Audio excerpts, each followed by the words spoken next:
menni. If you're going to win on the Ha inside, akarunk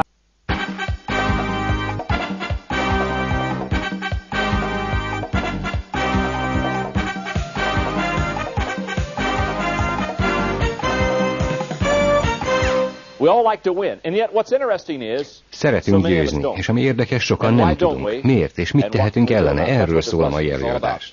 A győzelem belülről fakad. Tulajdonképpen a jegyzet első idézete, ami egy régi foci igazság, ne győzzük le magunkat. Azért mondom ezt, mert rájöttem, hogy amikor valaki veszít, nem a versenytársak miatt veszít, hanem mert saját magukat győzik le. Annyira meg vagyok győződve róla, hogy a legtöbb esetben saját magunk ellen veszítünk, ahelyett, hogy valaki más győzne le minket, hogy néhány éve elkészítettem egy kazettát, aminek az volt a címe, hogy hogyan térjünk ki a saját utunkból. A kazetta alapjában véve arról szólt, hogy ha nem viszünk végig valamit, az miattunk van, nem azért, mert valaki más akadályozott volna. Innen a címe, a győzelem belülről fakad. A győzelem nem külső, hanem belső tényezőktől függ. Szeretnék egy klasszikus példát mondani, amit mindenki megérthet, hiszen az olimpián történt. Carl Lewis 9. aranyérmét nyerte távolugrásban.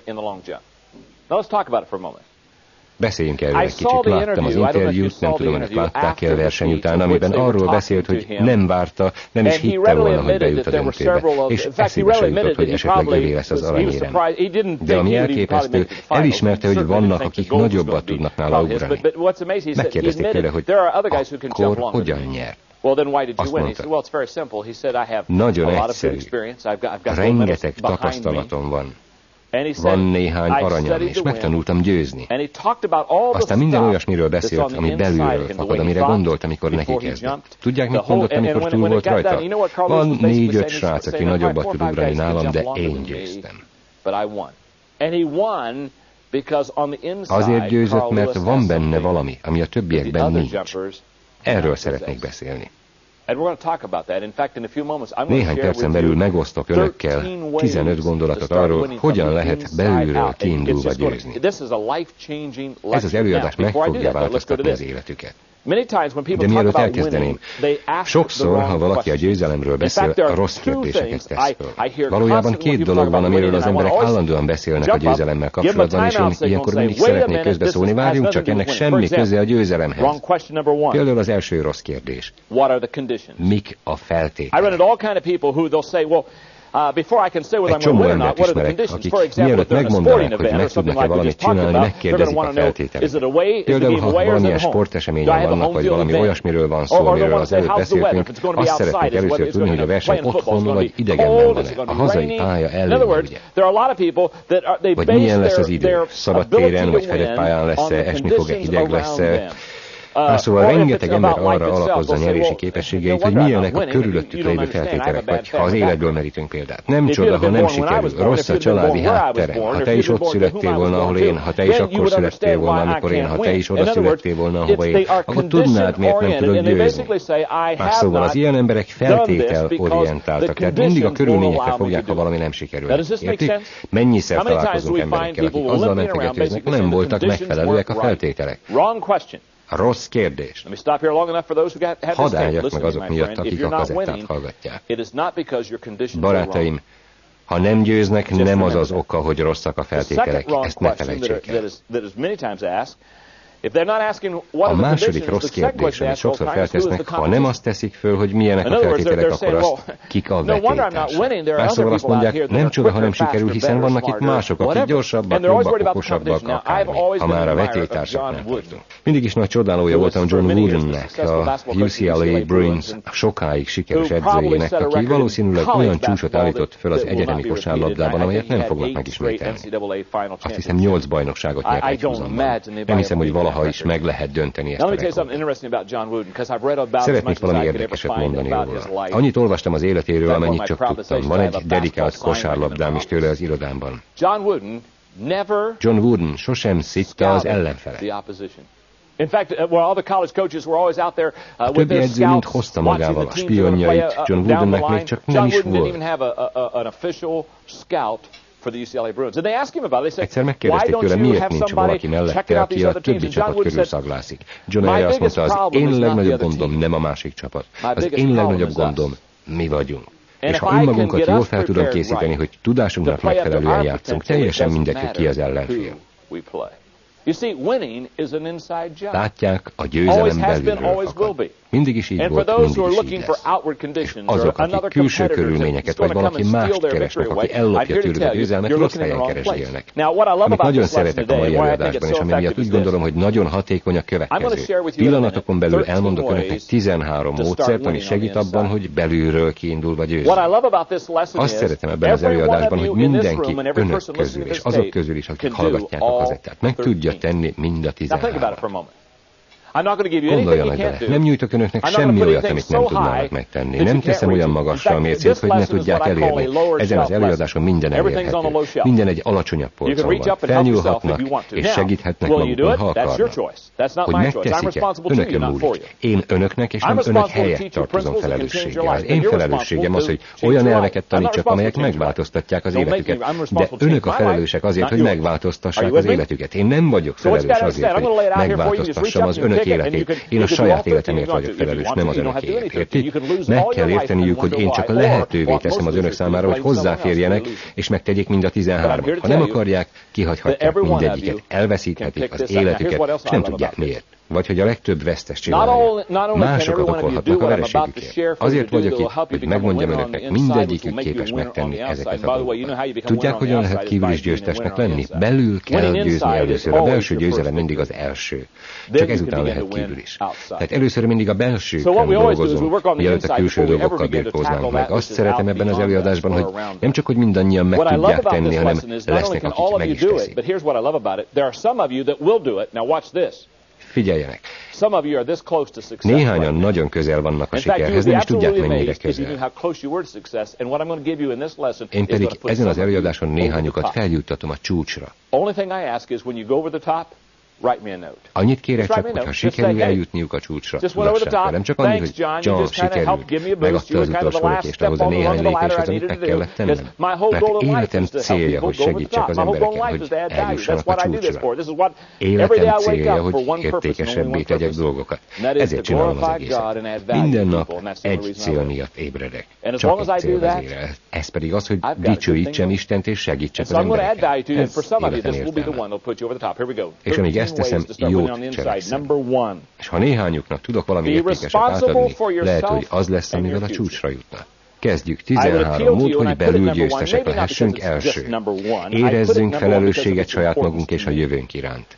Nem csak azért tettem ezt az első helyre, mert ez jön először, hanem fontossága miatt. A többi 12 sosem fog működni, amíg ezt az egyet nem tették meg. Érezzünk felelősséget saját magunk és a jövőnk iránt. Ha ezt megteszik, jó úton indulnak el. Van egy idézet a jegyzetben. A legfontosabb képesség a felelősségérzet. Semmi sem történik, amíg valaki elő nem lép, és azt nem mondja, bennem bízhatok.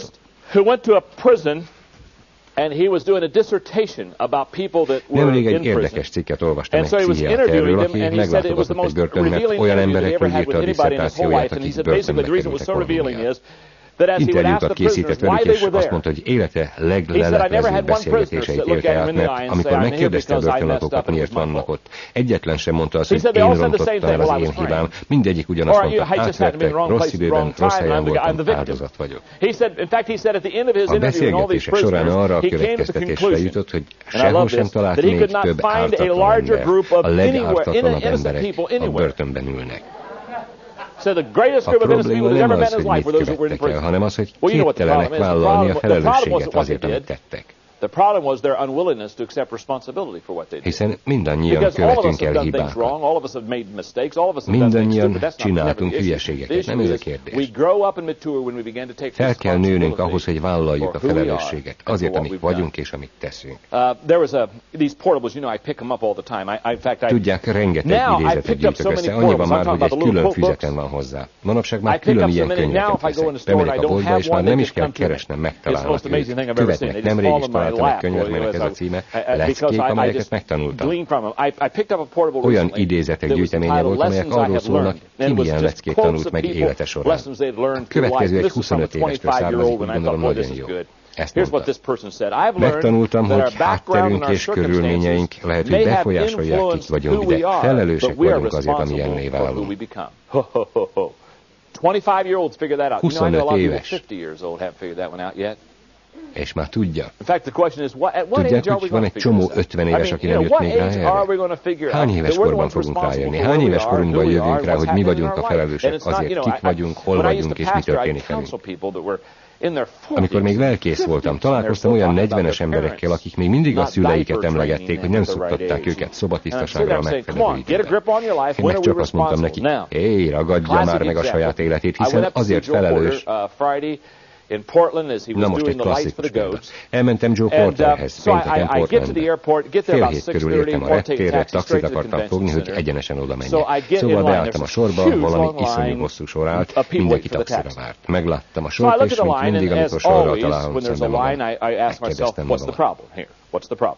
Mi a probléma? And I looked up and I found what the problem was. Where I was standing in line, and I stayed in the line for a while because I didn't want to lose my place. Körülnéztem és rájöttem mi az, ahol én álltam, és egy darabig ott is maradtam, mert nőtt a sor, szóval ott állok, töröm a fejem, hogy mi a gond, hosszú a sor, aztán rájöttem. A sor elején volt az a hely, ahová a taxik beálltak, és volt ott egy sorompó, amiben pénzt kellett bedobni.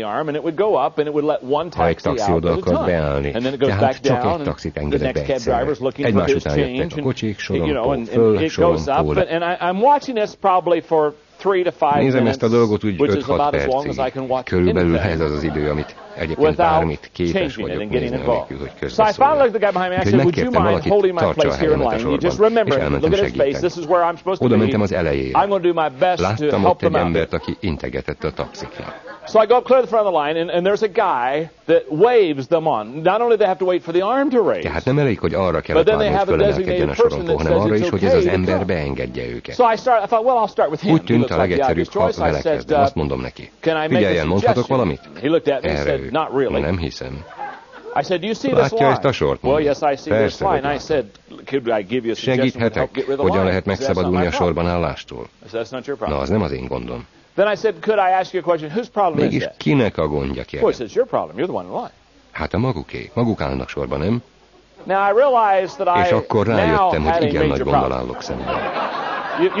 We understand. The problem now is not the little lever that lets the taxi. It's not even the $1.50 that I found out they had to put in. Nem is a $1,5, amit be kell dobni, hanem az a pofa. Well, I went to two others that had uniforms. Oda mentem két másik egyenruháshoz is, akikről úgy tűnt, valahol dolgoznak. And none of them took responsibility. És egyikük sem vállalta a felelősséget. Így hát visszamentem az elsőhöz, és azt mondom neki. Adok magának $30, ha beenged 20 taxit, hogy elvihessen minket, ahová. Come on and pick us all up and take us to where we need to go. He said, we can't do that. Nem tehetem. Minden sofőrnek be kell dobnia a saját 1,50-ét. Nem hívhatok be egy másikat, amíg az egyik be nem dobta a pénzt. Amikor leereszkedik a sorompó, egy csengő jelzi, hogy jöhet a következő.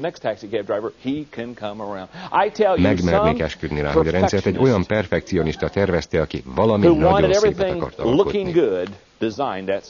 A következő, amit tettem, miután rájöttem, hogy nem jutok semmire ezzel az emberrel, hogy ő sem, a másik kettő sem, senki sem vállalta a felelősséget, az volt, hogy megkérdeztem, tudna-e valamilyen nyomtatványt adni, hogy hová írják, hogy megváltoztassák a rendszert.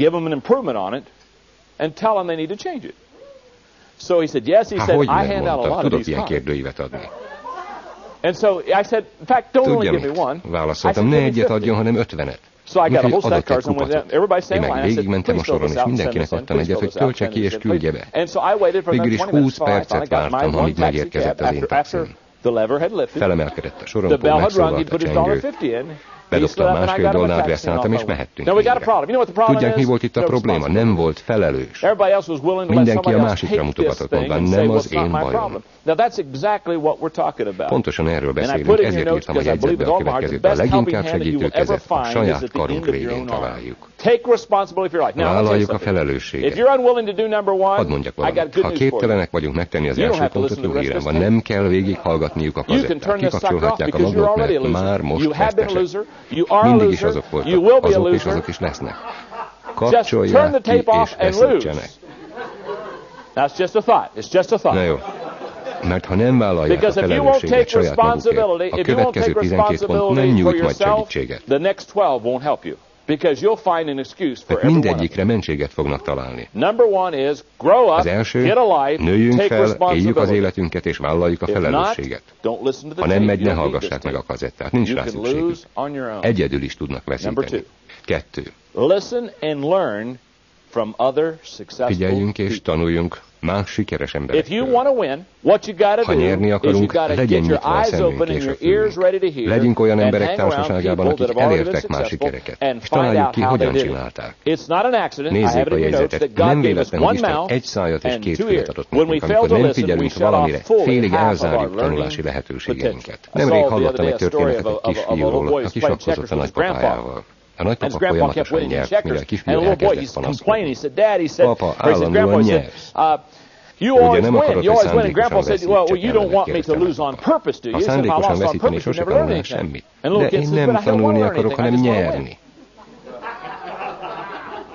Ismerek egy csomó embert, akik mindig csak nyerni akarnak, de nem akarnak tanulni. Nem jöttek még rá, hogy van némi kapcsolat a tanulás és a nyerés között. And so therefore, what they're trying to do every day is take shortcuts. Every day they're trying to get by some easy way. All they really want to do is, they want to stand és csak fel akarnak állni a dobogó legfelső fokára és átvenni az aranyérmet, anélkül, hogy megfizetnének érte. And one of the first things you and I have to learn, if we're going to learn about winning on the inside, is we got to hang around with people that are successful, and we got to, what we need to do, we need to keep our mouth shut, get a legal pad with a pen. Tanulni, ha győzni szeretnénk, az, hogy sikeres emberek körül kell lenni. Tudják, hogyan?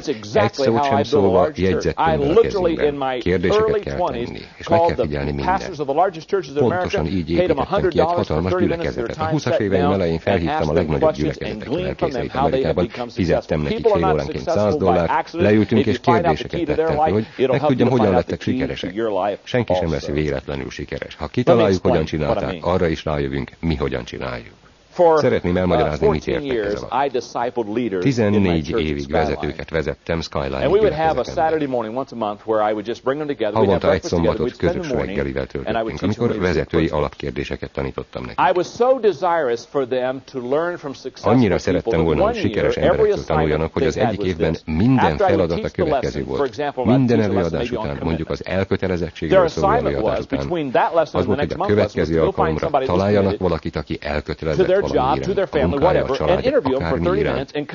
Készítsenek vele egy 30 perces interjút, és a következő alkalommal számoljanak be. Elmondhatom, hogy az az év nagyon nagy hatással volt. Minden hónapban voltak interjúk. Emlékszem, amikor az elkötelezettségről tanítottam. Dick Peterson, aki az egyik igazgatósági tag volt akkoriban, az előadás után eldöntötte, hogy az IBM elnök helyettesével fog beszélgetést készíteni.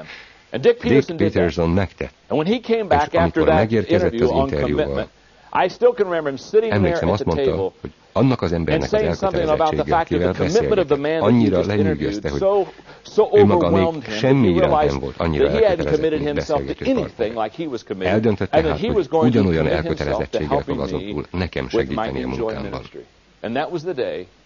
Az volt az a nap, amikor elkezdtük felvenni a kazettákat. Az egész a garázsból indult ki, ahol a számítógépekből. Mindez pedig azért, mert valaki olyan mellett volt, akitől tanult valamit, ami megváltoztatta az életét. Amikor sikeres emberek vagyunk, a következőkre kell figyelni. Egy, elkötelezettség. Ez egy olyan tulajdonság, ami ezekben az emberekben biztos megvan. 2, kiválóság. 3, őszintesség. Ezek olyan kis dolgok, amikre oda kell figyelni, nem szabad elsiklani felett. 4, az időkezelési képességük. Nagyon jól bánnak az idővel, ha sikeresek. 5, a hozzáállás. Csodálatos hozzáállással rendelkeznek. 6, kapcsolat. Azért sikeresek, mert sikeresek a kapcsolatban. 7, rangsor.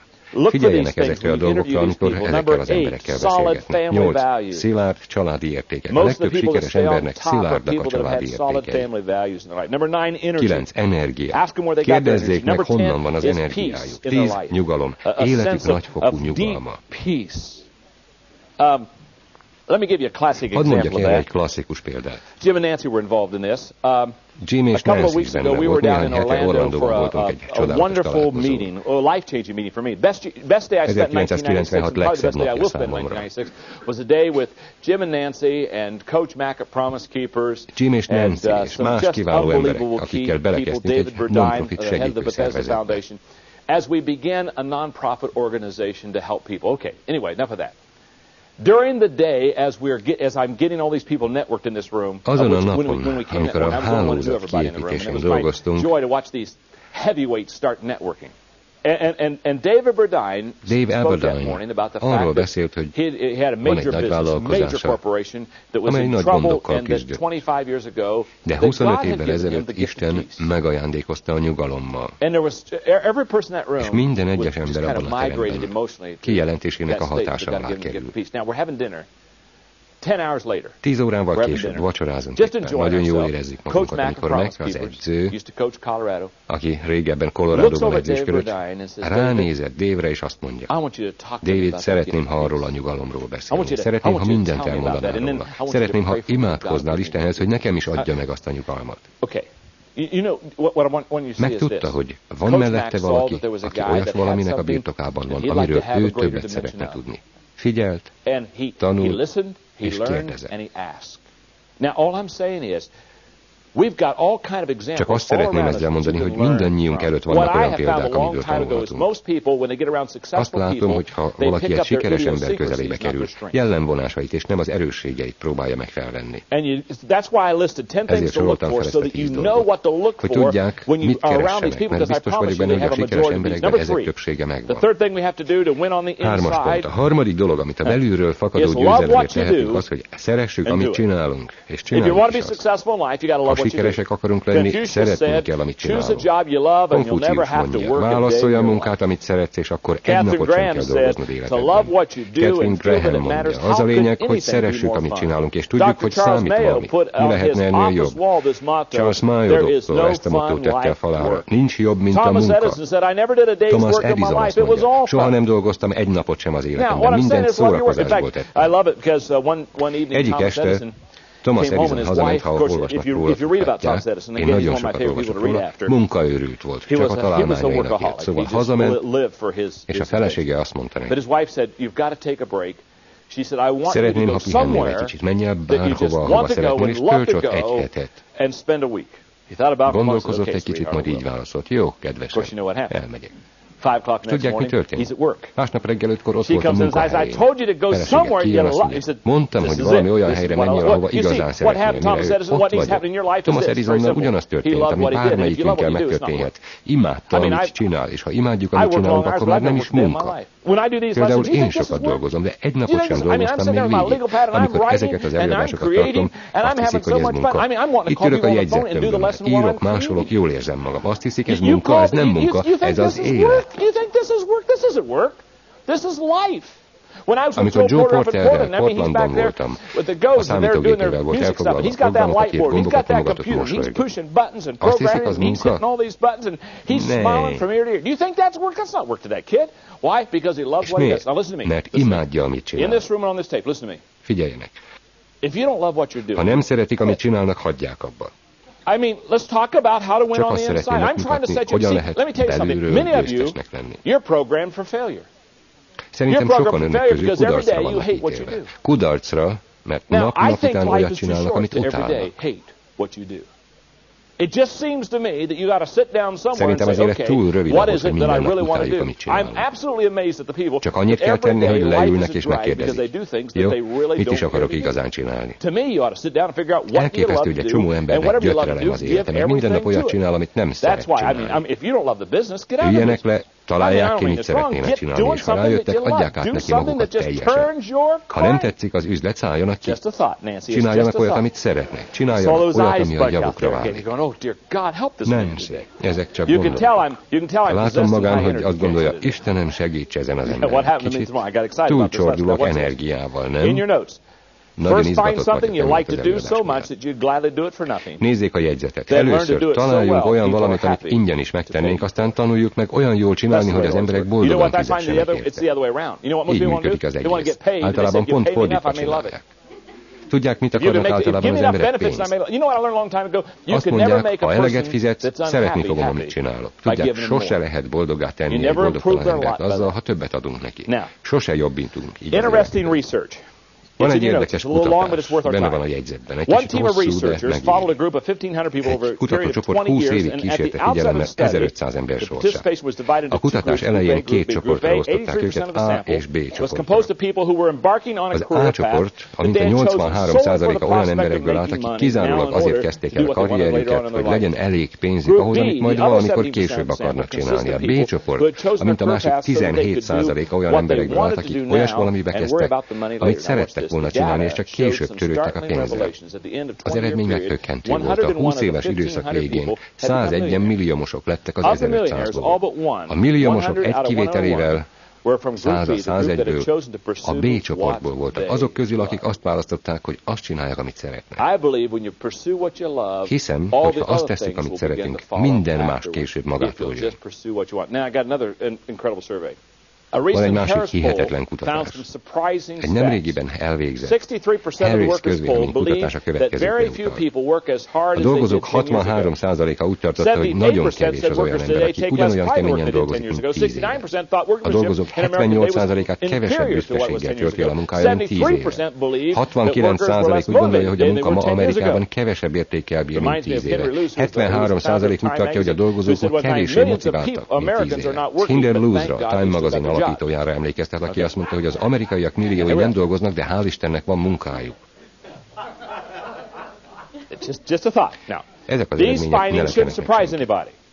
Ne legyen meglepő az sem, hogy Amerika az egyedüli olyan fejlett ipari ország a világon, amelynek az elmúlt 10 évben csökkent az ipari termelése. Egy másik felmérés szerint csak 16% mondta azt, hogy képességeinek leginkább megfelelően dolgozik. 80% azt mondta, hogy tudna jobban és keményebben dolgozni. Sokan azt mondták, hogy akár kétszer olyan hatékonyak is tudnának lenni, ha akarnának. Miért éreznek így az emberek? Az alacsony munkamorál egyenlő az alacsony termelékenységgel. Ha a munkaerkölcs alacsony, az eredmény is az. Ez így igaz. Andy Granatellinek igaza volt. Ha valami sikerül, az nem munka, az maga az élet. Azért érezzük magunkat jól, mert adunk valamit a világnak. 4. pont. Ha magunkban akarunk győzni, tanuljunk a hibáinkból. William Singletonnak, a Media News társtulajdonosának igaza volt, amikor azt mondta. Túl sok az olyan ember, aki amikor hibázik, tovább megy, és újra meg újra elköveti ugyanazt a hibát. Hiszek a mottóban. Próbáld újra meg újra. De az én értelmezésem szerint ez azt jelenti, próbáld újra, aztán állj meg és gondolkodj. Aztán próbáld újra. Követnek? Van egy csomó olyan ember, aki jelest kaphatna kitartásból, csak az IQ-ja gyönge. Imádnivaló az elszántságuk, de jó lenne, ha néha gondolkoznának. Folyamatosan ugyanabba a falba ütköznek, és állandóan elkövetik ugyanazokat a hibákat. Egyébként a következő kazetta a jövő hónapban arról fog szólni, hogyan lehet a legtöbbet tanulni saját hibáinkból, úgyhogy nem is beszélek erről többet most, mert egy egész előadást fogok róla tartani később. 5. pont. Ne próbáljunk meg tökéletesek lenni. Ha akarunk győzni, mindenekelőtt a perfekcionizmus kérdésével kell foglalkozni. Akkor kerül valaki legközelebb ahhoz, hogy tökéletesnek érezze magát, amikor kitölt egy jelentkezési lapot. Nézzünk meg egy jelentkezési lapot. 6 hónap múlva ott van az, akit felvettünk, és azon gondolkozunk, mi hiányzik a képből. Az igazság. Az hiányzik.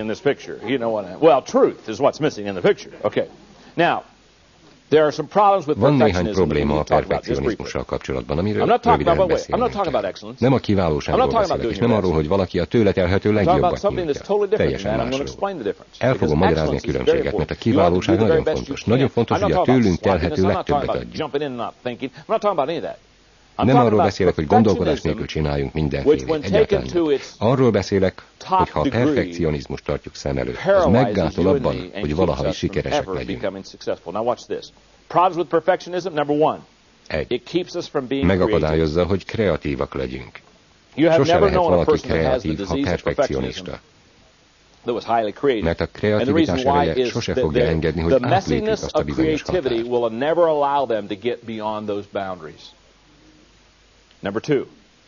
2. It keeps us from getting megakadályozza, hogy belekezdjünk valamibe.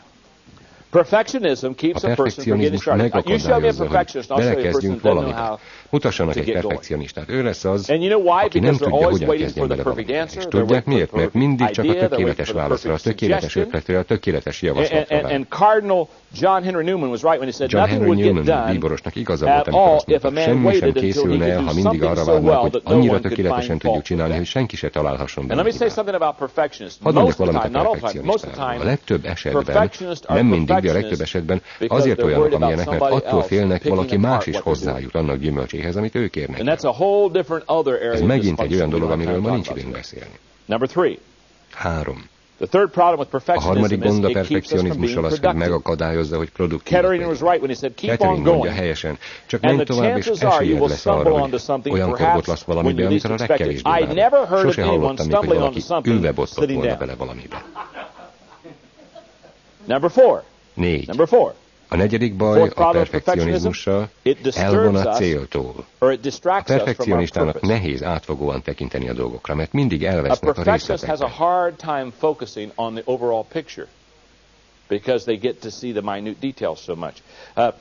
Ez olyan, mint amikor az egyetemi könyvtáros egy mogorva öregasszony egyik nap állandóan mosolyog. És valaki bejön a könyvtárba és megjegyzi, milyen boldog, még sose látta ilyen boldognak. Erre a néni azt válaszolta, persze, mert csak egy könyv van kint, és azt is mindjárt visszakapom. Régóta tudom, hogy a perfekcionisták elfelejtik, mi a valódi élet, mert mindent rendben akarnak látni. A könyvtáros elfelejtette, hogy a könyvtár azért van, hogy kiadja a könyveket. Ez a cél. Miért van a könyvtár? Az egyszerű kérdés, hogy ellásson könyvekkel. Egy másik példa olyan ez, mint az a templomszolga, aki a második gyülekezetemnél volt, aki minden szombat este, ha ott voltam, megfogott és végigrángatott a templomon, hogy megmutassák folyosónkat, hogy mennyire gyönyörűen ragyognak, tiszták, tükröződik rajta a fény. Állandóan csak azt hajtogatta, nézze ezeket a folyosókat, nézze! Nagyon szép mondta. Vasárnap, amikor emberek ezrei gyalogoltak végig a folyosókon, teljesen el volt keseredve. Amikor megkérdeztem, mi a baj, csak annyit mondott. Nézze a padlót, összejárkálták, a lábnyomok mindenütt. Látja, Bob azt hitte, a templomnak az a célja, hogy csillogjon a padlója. Nem értette, hogy az a templom célja, hogy oda menjenek az emberek, meghallgassák és megosszák az üzeneteket. Nem értette. Látják, ez az, ami sokszor megtörténik a perfekcionista emberekkel, hogy elkerülje a figyelmüket a fő cél. 5. A perfekcionizmus 5. baja, hogy nem megvalósítható. Ezért mondom, amikor látom, hogy valaki arra törekszik, ahogy Salvador Dali mondja, ne félj a tökéletességtől, sose éred el. 6. A perfekcionizmus baja az, hogy kiábrándultá tesz. Ezt garantálhatom. Kennedynek igaza volt, amikor azt mondta, hogy csomó kiábrándult ember ott maradt a sarkon a tökéletesség buszjáratára várva. Kiábrándító. A 6. dolog, amit meg kell tennünk, hogy magunkban nyerjünk, változzunk meg most, mielőtt muszáj lenne. Imádom, amikor azzal jön hozzám valaki. John, maga szerint meg kellene változnom? Meg fogsz mondani. A kérdés az, hogy önként teszi-e, vagy rákényszerítem. Az élet nem vár olyan emberekre, akik nem hajlandók megváltozni. Tehát nem az a kérdés, hogy megváltozzunk-e, hanem hogy azonnal tegyük meg. Haszonra tévesztett és emiatt kreatívvá válva megváltoztatjuk az életünket. Ez olyan, mint az a 100 éves ember, akivel egy New York-i újságíró riportot készített a 100. születésnapjára. Az öreg ember a verandán ült egy kinteszékben, kerekbe font karral, és az újságíró azt kérdezte tőle, vajon sok változást látott életében. Igen, válaszolta, én magam vagyok mindegyik. Ismerek egy csomó embert, akiknek ugyanilyen az életük, csak azt akarom ezzel mondani, hogy ha győzni akarunk, meg kell változnunk most, mielőtt még muszáj lenne. A változás egyenlő a növekedéssel, ha készek vagyunk rá, és a szomorúsággal, ha vonakodunk megtenni, ez így van.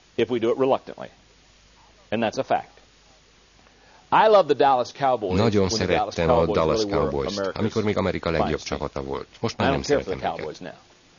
De volt idő, amikor ők voltak a legjobbak, emlékeznek? Akkor imádtam őket. Tex Schramm, aki a Dallas Cowboys elnöke volt. amikor talán emlékeznek egy nagy vesztési perióduson mentek keresztül. És jelentős változásokra volt szükség. Ezt mondta, amikor közel 25 év siker után sorozatosan veszíteni kezdtek. Nem reagáltunk elég gyorsan a kudarcainkra. Azt hiszem, túl könnyű megszokni a sikert. Nem tudtuk, mikor kell változtatnunk. Arra jöttem rá, hogy az emberek hajlamosabbak a változtatásra, amikor kudarc élményünk van, mint amikor sikeresek. Ha nem változtatunk, amíg sikeresek vagyunk, biztos, hogy előbb-utóbb kudarcot vallunk. Folyamatos képesség a változtatásra. Szeretném ezt illusztrálni. 2 könyvet hoztam magammal, amely nagyon könnyen bemutatja a változás fontosságát. Aztán majd rátérek a 7-esre. Az egyik könyvet 1972-ben szereztem, szóval már elég régóta megvan a címe, Amerika leggyorsabban növekvő gyülekezetei. 72-ből. Azoknak az amerikai egyházaknak a nevei és címei vannak benne, amelyek Amerika legdinamikusabban fejlődő egyházai. De nem azért hoztam magammal a könyvet, hadd mondjam meg, hogy miért. A 12 gyülekezet közül, amely 72-ben Amerika leggyorsabban, legdinamikusabban fejlődő gyülekezete volt, egyik sem fejlődik ma. Valamelyik már nem is létezik. A legnagyobbak, a leggyorsabbak, amelyekre mindenki felnézett, eltűntek. Miért? Meg tudom mondani. Ismerem azokat az embereket. Találtak valamit, ami sikert hoz számukra, meglovagolták, és nem akartak róla leszállni. De hadd mondjak valamit. Ha úgy akarunk megülni egy lovat, hogy sose szállunk le róla, nem itatjuk, nem etetjük, meghal. Régóta tudom, ha a ló megdöglött, le kell szállni róla. Nem nagy ötlet, de hasznos. És mégis hányszor látok embereket döglött lovakon. Oda kell menni és szólni nekik, hogy megdöglött.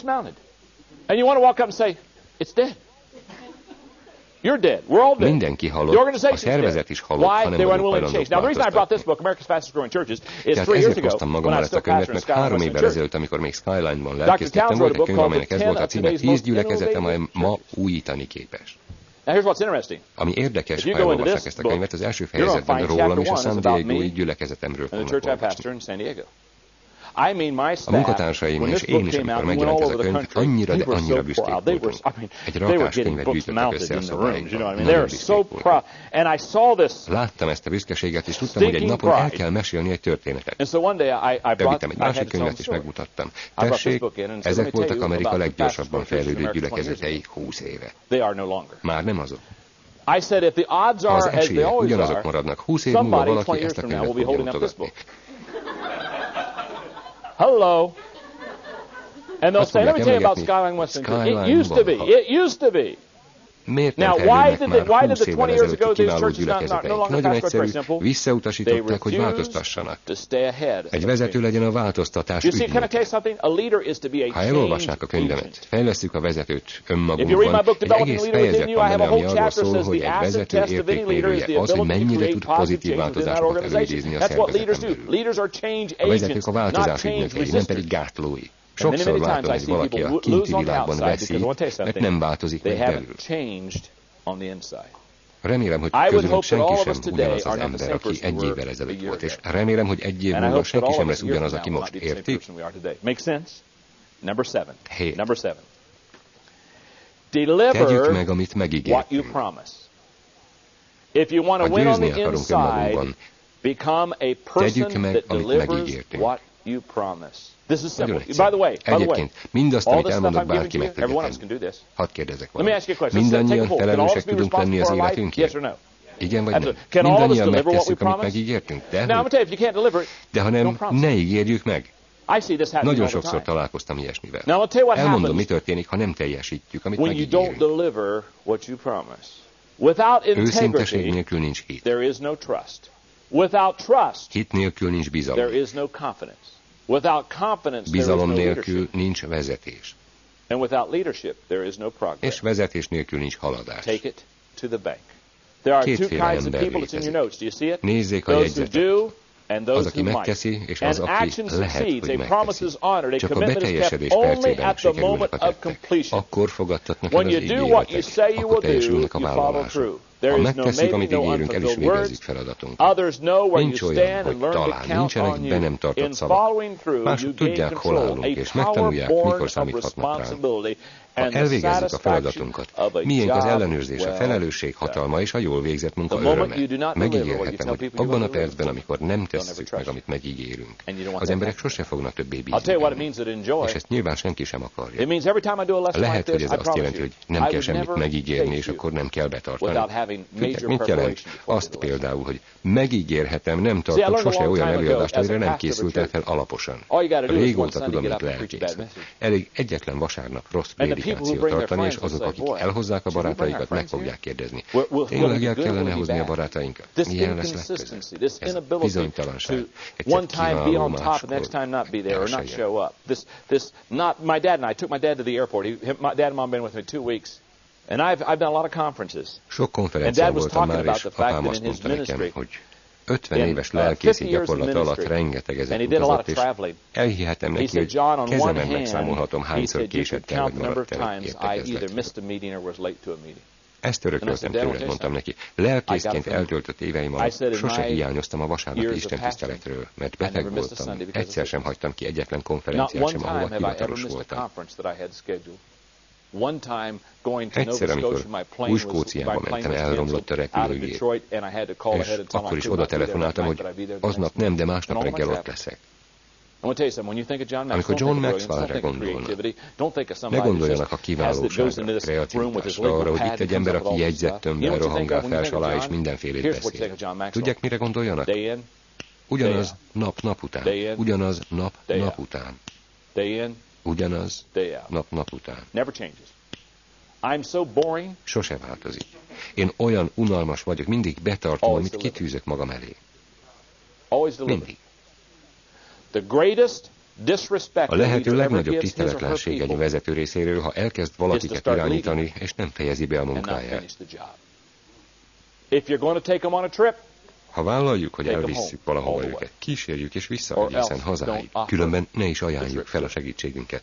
Tartsuk be az ígéreteinket. 8. Ne mentegetőzzünk. Ha győzni akarunk önmagunkban, szabaduljunk meg az összes létező mentségünktől.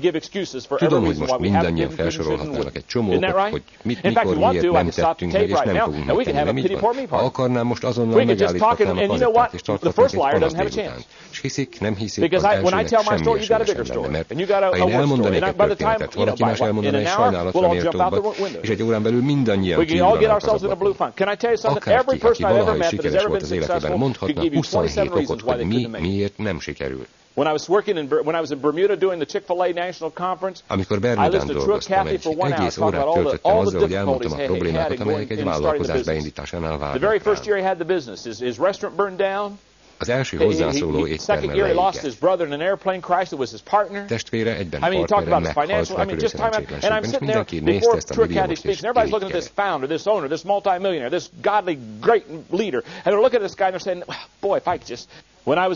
Amikor nemrég Dallasban voltam egy vezetői konferencián, elkezdtem Mary Crowley-ról beszélni.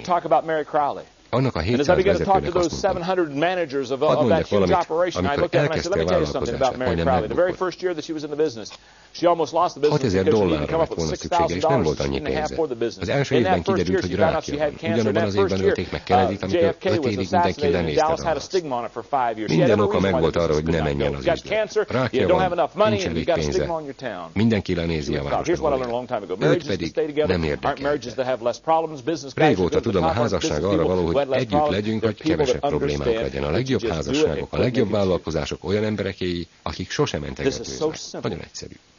Ha állandóan mentségeket keresnek, van egy jó hírem, nem kell beszélniük velem, mert nem fogom magukat meghallgatni. Ne beszéljenek nekem a szülési fájdalomról, csak adják ide a babát. Nem mutassák a félelmüket, hanem Azt, hogy a világot akarják. Gyerünk, kezdjenek bele, hagyjanak fel a mentségekkel. Mindenkinek vannak mentségei. Nemrég láttam egy Charlie Brown képregényt. Charlie Brown a menedzserrel beszél. A menedzser azt mondja, összeállítottam a baseball csapat tavalyi statisztikáját. 12 meccsen majdnem pontot szereztünk. 9 meccsen a másik csapat majdnem szerzett pontot az első menetben. Lucy háromszor majdnem elkapott egy labdát, és egyszer majdnem jól játszott. Upon hearing the report, Charlie Brown concluded, we lead the league in almost. Vezetünk a majdnem bajnokságban. I know all kind of people lead the league in almost. Felejtsük el. Mindannyiunknak lehetnek mentségei, hogy mit, miért, mikor és hogyan nem tettünk meg. Hozzuk rendbe. 9. Nagyon jól illik a 8-ashoz. Vegyük át az irányítást az életünk felett. Irányítsuk a saját életünket. A vesztesek azt mondják, szeretném. A győztesek azt, megteszem. Szeretnék segíteni abban, hogy átvegyék életük irányítását. Imádom. Bármelyik kolerikus imádná, nem? Szeretnék segíteni abban, hogy átvegyék életük irányítását. Az emberek az irányítást az idő felett veszítik sokkal inkább, mint más területen. Ha irányítani tudjuk az időnket, irányítani tudjuk az életünket is. Leírtam Alex McKenzie 10 időpusztító tényezőjét. Kríziskezelés, állandó telefoncsörgés, célok, rangsor és tervezés hiánya, túl sok vállalás, véletlen látogatók, hatástalan munkamegosztás, személyes szervezetlenség, önfegyelem hiánya, képtelenség nemet mondani, késlekedés. Most fogjanak egy tollat és karikázzák be az önökre érvényes két legfontosabb időpusztító tényezőt. Nekem is megvan, karikázzák be a sajátokat. Én tudom, melyik az enyém. Az enyém a 4-es. Túl sok vállalás, és a 9-es, hogy képtelen vagyok nemet. Ez a két legnagyobb gyengeségem, ha időről van szó. Csak azt szeretném, hogy mindenki tudja, hol vannak a legnagyobb idővel kapcsolatos hiányosságai. Kérdezzék meg maguktól, és vegyék át az ellenőrzést az idejük felett. Ha ezt meg tudják tenni, az életük feletti uralmat átveszik. Erről van szó. 10. A 10., hogy a munka nem látja az időt. Ez nem az én ötletem, hanem Bill Rosenberg, a Dunkin' Donuts alapítójáé. Ő kezd akkor a munkát, amikor még olyan sötét van, hogy nem látsz, és akkor fejezd be, amikor már nem látsz, mert sötét van. Now, am I saying work all the time? No, here's what I'm saying. Azt mondom ezzel, hogy mindig csak dolgozzunk. Nem. Én azt mondom, hogy van kapcsolat a ráfordított plusz idő és a plusz eredmény között. A jó munkához ez nagyon fontos. Például, amikor itt volt apám, egyik beszélgetésünk során ezt mondta. Végig lehet menni délután 5 és este 10 között a folyosókon, és biztos, hogy találnak még valakit, aki dolgozik. Nem így van, bármelyik nap. Megértettek valamit. Megértették, hogy közvetlen kapcsolat van aközött, hogy mit teszünk hozzá, és hogy mit kapunk. They understand something. They understand that there's a direct relationship between what you put in and what you get out. Now, when I say work can't see hours, you don't have to work in the Amikor azt mondom, a munka nem látja az időt, nem úgy gondolom, hogy éjszakában nyúlóan kell dolgozni. Én például nem is tudok éjjel dolgozni. Nagyon ritkán írok, vagy csinálok bármi kreatívat 9 után, mert addigra mentálisan kikapcsolok. Nem vagyok igazi éjjelkép. Viszont reggel jól tudok dolgozni. Tehát amikor azt mondom, nem látja az időt, úgy értem, mit csinálnak a repülőgépen? Olvasnak? Kinéznek az ablakon és bámulják a felhőket? Vagy dolgoznak? A San Diego-ból Dallasba repülök. A mellettem élő embereknek egyetlen gondolatuk van egész úton. Kaphatnának-e még egy diétás kólát, vagy sós magyarót? Ez a legnagyobb gondolatuk is. Mire földre érünk Dallasban, nekem megvan egy előadásom. Mindketten megyünk az utunkra, sose találkozunk többé. Így csodálkoznak, miért sikeres az egyik, és miért nem az a másik. Nagyon egyszerű. Mindenkinek ugyanannyi idő áll rendelkezésére, nem ez a kérdés. Én is szeretném, ha több időm lenne. Lehet akarni, Sosem. Csak 24 óránk van. Nem azt kívánom, hogy több idejük legyen, hanem azt, hogy többet tudjanak kezdeni a rendelkezésükre álló idővel. Az életünk egyik alapkérdése. 11.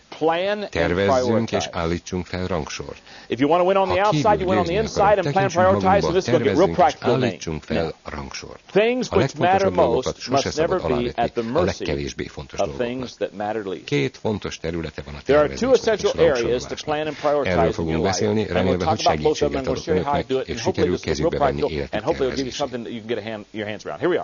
A két legalapvetőbb dolog, hogy megtanuljunk tervezni és rangsort állítani. Egy a munka, kettő a személyes fejlődés. What I did is I'm going to try to do my best to help you understand how I prioritize these two areas. For example, my work.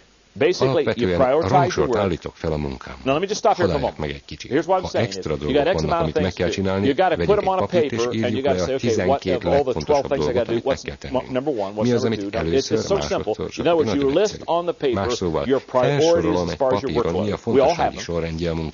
Then, two, put a timeline on them. Állítsunk fel határidőket. In fact, if I could pull out, I will. Let me pull out just for a moment. I also insert this tape. I think we're okay, though. But let me just pull this out for you because I want to show you something. Just happen to have it because it's happened. I have with me. I think I do in this. Azt hittem nálam van, maybe I don't. I thought I had with me. Yeah, I do. Yeah, mégis nálam van.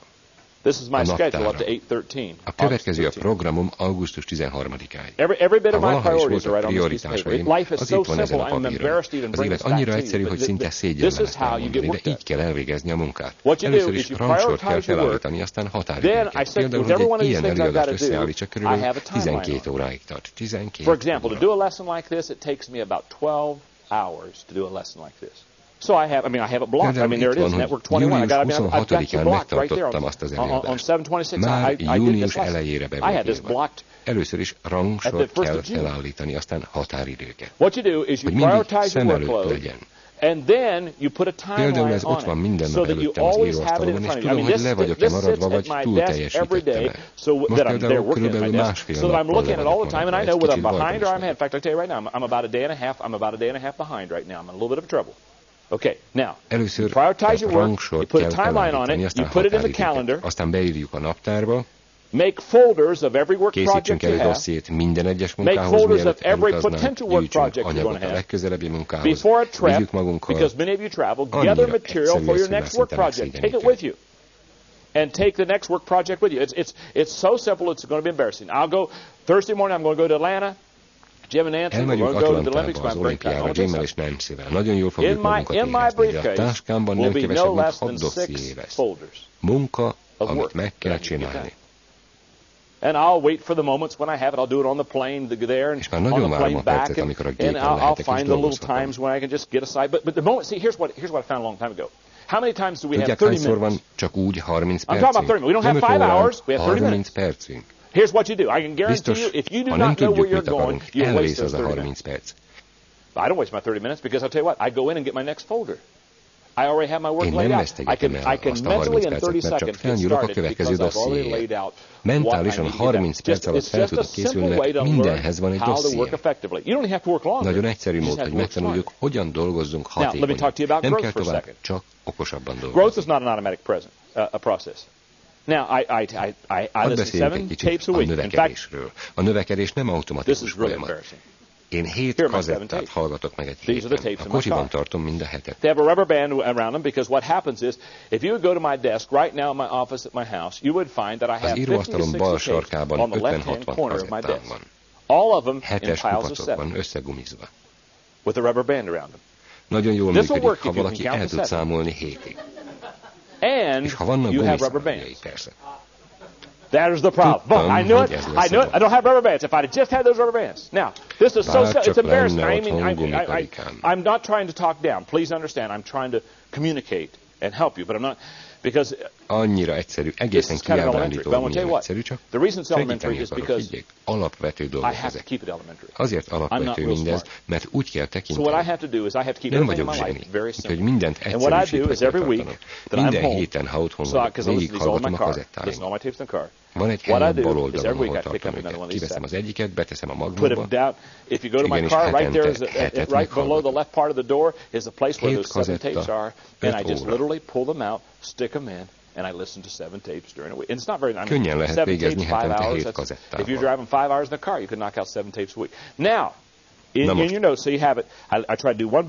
Ott van a jegyzetben is. Megpróbálok hetente egy könyvet elolvasni, és minden napot nyilván tartok.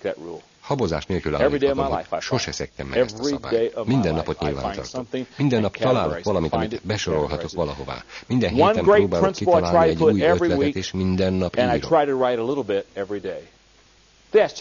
Egyszer megkérdezték tőlem, hogyan tudok ennyit írni. Nagyon egyszerű. 1 órával korábban kellett minden nap. Így írom az összes könyvemet. Minden nap 1 óra. Gondolj meg bele, ha 1 órát tudnak szakítani, lehet, hogy nem írásban értek ezt akarni. Maguknak kell rangsort felállítaniuk. Én nem tudom megtenni önök helyett. Ha fel tudnak állítani egy rangsort, és határidőket szabnak hozzá, akkor hirtelen rájönnek, hogy működőképes az egész. 12-es. Higgyünk magunkban, a feladatunkban és másokban. Ha erősen hiszünk abban, akik vagyunk, amit akarunk, Jack Oaken was right, founder of MCI. He said it doesn't matter how many times you fail in trying to get something to work, all you need is one success. What is it that keeps you coming back? It's that strong, high belief in yourself. Belief is not, it is more than something that a person possesses. Belief az, amit valaki birtokol. A hit az, ami birtokol valaki. That's why if I have to talk you into the belief, I know you haven't got it yet. Because when you got it, you know what you'll do? You'll try to talk me into your belief. Ezért tudom, hogy ha rá kell vennem önöket, hogy higgyenek, tudom, hogy nincs hitük. Mert ha van, akkor önök próbálnak engem meggyőzni a hitükről. Nagy a különbség. I was very fortunate, as all of you know, to have tremendous parents. And I was talking to Dad. Ezért válunk olyan lelkessé, amikor tanítunk valamit, vagy hiszünk valamiben. A hitről szólva. Mindannyian tudják, hogy csodálatos szüleim vannak. It's a book by Focus on the Family. It's the publisher. Az apám. You know Jim Dobson, his wonderful work there. In fact, Linda just gave me this at lunch today. Nemrég olvastam egy nagyon jó könyvet. Itt van a kezemben a családról szól. Jim Dobson csodálatos munkája. Ebben a könyvben van 10 olyan alapelv, amit minden szülőnek szem előtt kell tartania. Ugyanazok az elvek működnek az üzleti életben, az élet minden területén. Ja, az első alapelv ez. Nézd úgy a gyermekedet, amilyen lehetne. Nem amilyen. And I talk about belief in people. Well, anyway, I was interviewing my dad. A lot of this book is about my parents. I didn't write this book because I'm a good parent. I'm trying to be a good parent. I'm doing my best. My son Joe Porter's here in this meeting. Am I doing okay, JP? Huh? Okay, I'm doing my best. But I want to tell you something. I wrote this book because my parents were outstanding. A szüleim által tanított elvek meghatározóak voltak az életemben. Ezt tanúsíthatják a testvéreim is. Szóval apámmal arról beszélgettünk, hogy mit jelent. Nézd úgy a gyermekedet, amilyen lehetne, nem úgy, amilyen. Apám mondott valami hihetetlent. Beírtam az első fejezetbe.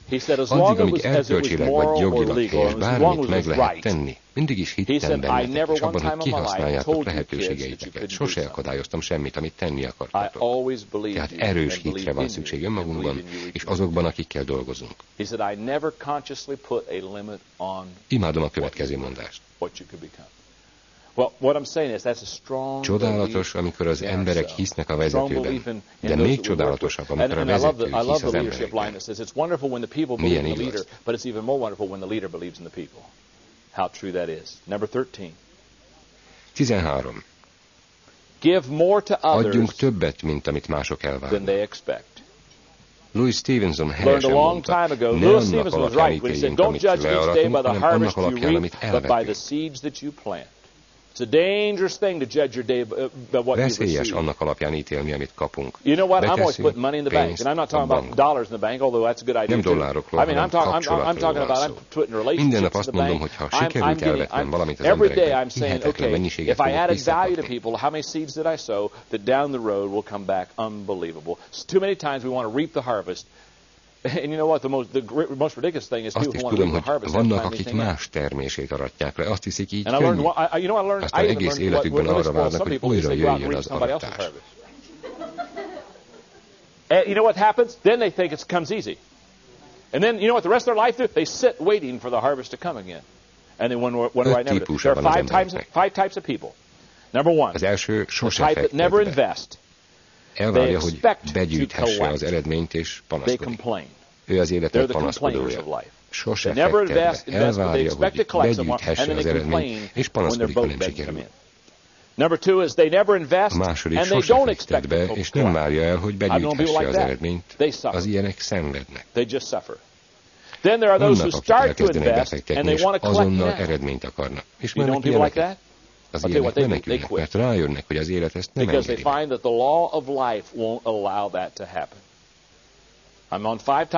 Az öt típus, akik sose fektetnek be, de elvárják, hogy begyűjthessék az eredményt. Aztán azok, akik sose fektetnek be, és nem várják el, hogy begyűjthessék az eredményt. Az ilyenek szenvednek. Vannak, akik elkezdenek befektetni, és azonnali eredményt akarnak. Az ilyenek menekülnek. És vannak, akik folyamatosan fektetnek be, és később akarják begyűjteni az eredményt. Ők a győztesek. Aztán vannak, akik megfontoltan fektetnek be, ők nagyot nyernek, és összerakják győzelmeiket. Azok, akik megfontoltan fektetik be az idejüket. Okay, gang. Now, let's take a moment. Nézzük gyorsan azt a 13 módot, hogyan lehet elkezdeni győzni. Látják?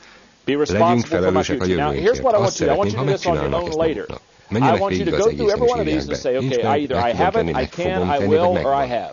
Legyünk felelősek a jövőnkért. Ahogy olvasom, gondolják végig, hogy meg tudják tenni, figyeljenek, és tanuljanak másoktól.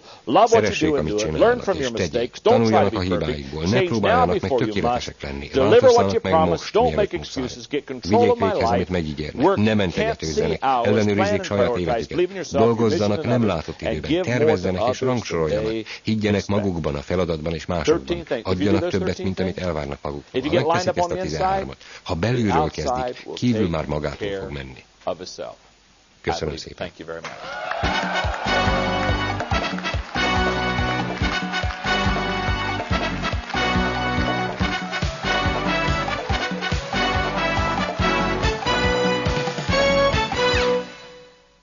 Ez a felvétel a Network 21 exkluzív tulajdonát képezi.